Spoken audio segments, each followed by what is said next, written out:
This is very technical, but it's quite deep. So when I need to, it's kind of like a mask. When I have my COVID mask and then I have the hat. But now I've just sold myself out because if you ever see this hat, it's not me. G'day GQ, I'm Jacob Elordi and these are my 10 essentials.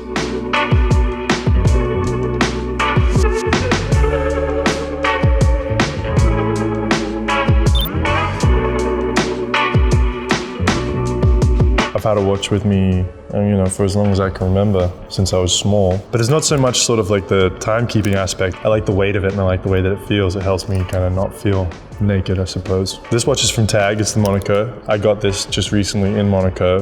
This is the Dark Lord. Steve McQueen wore the original Monaco with the blue face of this back in the day. Kind of feels like a cool piece of history to have. And then I found out there's pictures online of Stanley Kubrick on the set of Clockwork Orange with a Monaco as well. So it kind of has a rich cinematic history, which is, it's exciting.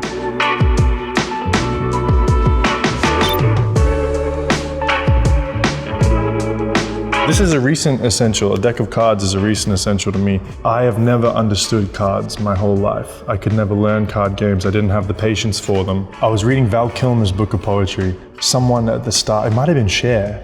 I think it might have been Cher. Cher said he had this poker chip that he would flick between his fingers. And she asked him, why are you always flicking the poker chip? And he said, I don't know when I'm gonna need it. And then a film of his came out and it cut to a scene and he was sitting at the table for no reason flicking the poker chip.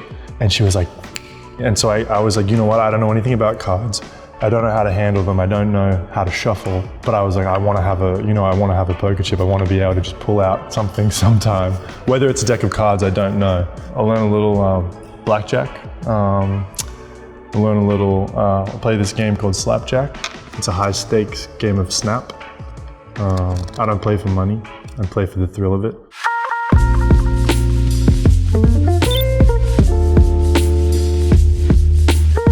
This next thing is, it's not specifically always this, a cigarette case. I don't smoke. This has Post-it notes in it. I consider it like a totem, and I always carry one of these, especially when I'm creating a character. It's something that kind of centers the character for me or gives me a base. I have it in my pocket all the time when I'm shooting, and this was playing a character in the film I just shot called He Went That Way. And it was set in the late 1950s, and he was this young kid who got discharged from the army and went on a spree killing sort of across America. And he smoked a lot of cigarettes, so I found this on Etsy, which is kind of this period cigarette case, and I had this on me the whole time I was filming. I don't know, it sounds a little pretentious, but this is has the soul of the character in it, and then I can put it to the side when I go home.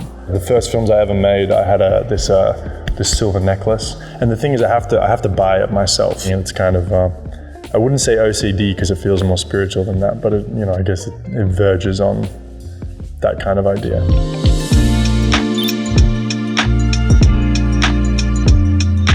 I have a lot of different cameras, but this camera is a medium format Rolleiflex. This particular camera is special because there's this great documentary called, I think it's called I Am Heath Ledger. It's one of the cameras that he uses. So this is definitely one of my most valuable cameras to me, I think. The lens is glass and the pictures are crisp and there's just something kind of timeless. There's this very satisfying feeling that comes from hearing the shutter. The main thing that I try to shoot is the people around me and the things that are happening around me, because I feel a lot of the time when I first came to Hollywood, so much of it is, you wouldn't believe it. So for me, it's just kind of about catching all these memories and moments so that, maybe one day I'll just sit in a big house alone and I'll just flick through them all and I'll have them all there. It'll be like they're all with me, I think. I've already felt the effect of it. I have thousands of printed photos at home in boxes, and every now and then you'll just go through the box and it's just like you can smell the room you're in, you can hear the people speaking, you can feel the moment, what was going on around you in that time, That's it's kind of magic,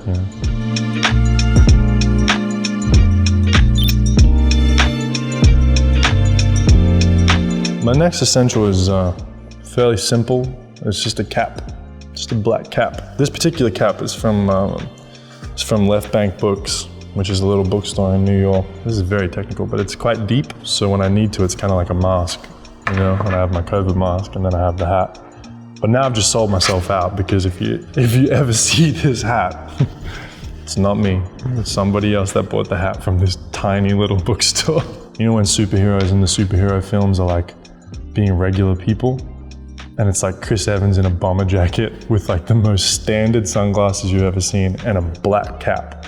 I think that was the goal. It's like, when I go outside, I'm like, I'm out in public. Like, you know, I'm not saying I'm a superhero out in public at all. I think it was just that like, kind of like witness protection, sort of, you know what I mean?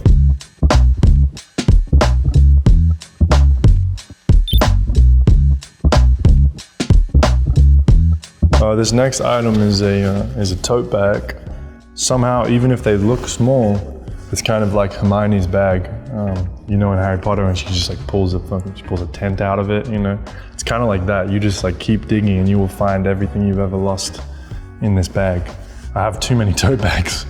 Tote bags are also expensive now. I got one at an art gallery the other day, it cost $54. But I didn't, like, yes, I paid for it because I didn't know at the time. And then they were like, that'd be $54. And I just get so nervous. I'm like, of course it would be. Yeah, I'll definitely pay for that. That sounds about right. Like, it's ridiculous, you know, I was too nervous to be like, for a tote bag? This one did not cost that much. Like, I don't even wear that one because I'm like disgusted with myself.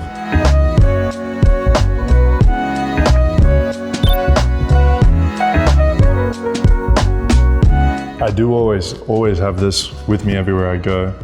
This here is a little traveler's notepad. This is just, you know, personal thoughts. It's by my bed when I fall asleep in case, you know, I have a dream or something like that. My theory is, with having so many books on me all the time, is you never know when you're gonna end up in a hospital waiting room, which sounds dark, but the amount of times that I have ended up in a hospital waiting room for some ridiculous thing and I have to wait like 8 hours and you have nothing to do, and you know, I don't like sitting on my phone. So the theory behind it is like, you never know when you're gonna be in a hospital waiting room. This is a set of plays by Tennessee Williams, for if I'm in the mood for that. And then I also like to have like fiction on me. This is just another personal notepad that I've had for a little while. This is a workbook, a journal for the character I'm about to play in this film I'm doing. And I found this recently in Madrid, this kind of Adam and Eve notepad, and it kind of, something about it felt like the movie to me, so this is in my bag now all the time as well. I hate to be without things, like, because then the ideas and the thoughts just disappear, and you know, I don't want to miss anything, I think. I underlined something the other day. Conversation should be like juggling. Up go the balls and the plates, up and over, in and out, good solid objects that glitter in the footlights and fall with a bang if you miss them. I like that description of a conversation.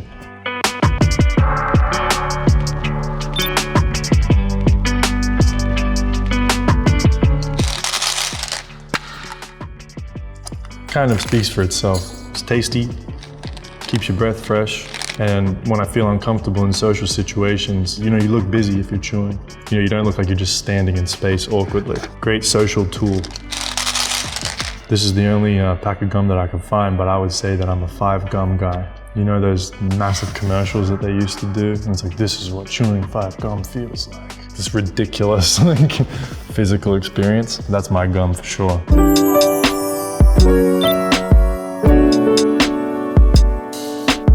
My next essential is a Lamy fountain pen. I didn't much like being at school. I found it kind of boring. I think I found early on, like, by going out and buying the stationery that I wanted and writing with, like, you know, stuff that was different to what everyone else had, it helped me stay interested in what was happening. I've gotten to a point where I really can't do script work or anything without one. I can't just do it with a regular Bic pen. These are the refills of the ink.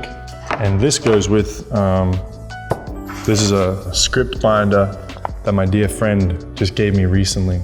And it's kind of like the hat. I've been looking for the perfect kind of leather-bound script for the longest time, and this one kind of just fell in my lap, which I'm incredibly grateful for. Usually you bring things to people's houses when they're throwing a dinner, and he sort of came out of the room and he just kind of threw it on my lap. And he goes, I think you need this.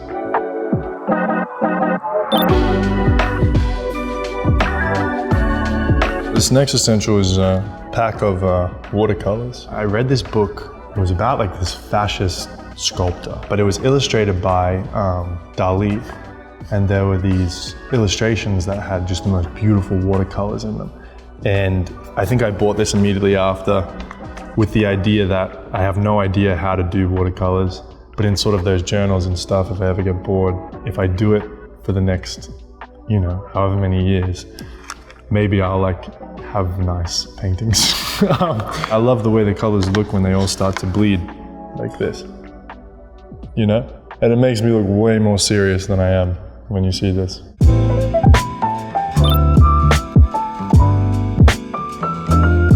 My next essential is a bandana or a face covering. This was before COVID. This, like the hat, I searched for the perfect bandana. It needed to be old, but not, you know, like super used and gross. And I found this in Paris. It's also fun to play with, you know, if you get nervous. And also, my friend Alex Fitzallen taught me something. If you don't have a belt, you can put this through the belt loops, and then you tie it in a knot, and it pulls the pants together. So if you're ever without a belt, get a bandana.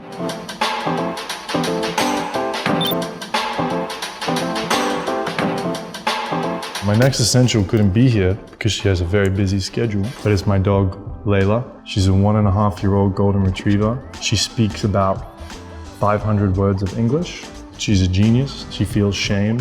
She feels happiness. People say that dogs don't smile, and if they smile, they're in pain. But this dog literally has dimples. When you wake up in the morning and you say, "Good morning, Angel," you give her a little, you know, a little thing. She comes and she wiggles up, and her face curls up in the corners. She's my best friend. She's my confidant. I run lines with her. That dog's my rock. She's so special to me. Yeah, she really is not, I don't know what her deal is. I think she might be like an alien or something, because she's in touch. She really is. Thank you for watching and listening to me talk about my stuff. I appreciate it, and cheers.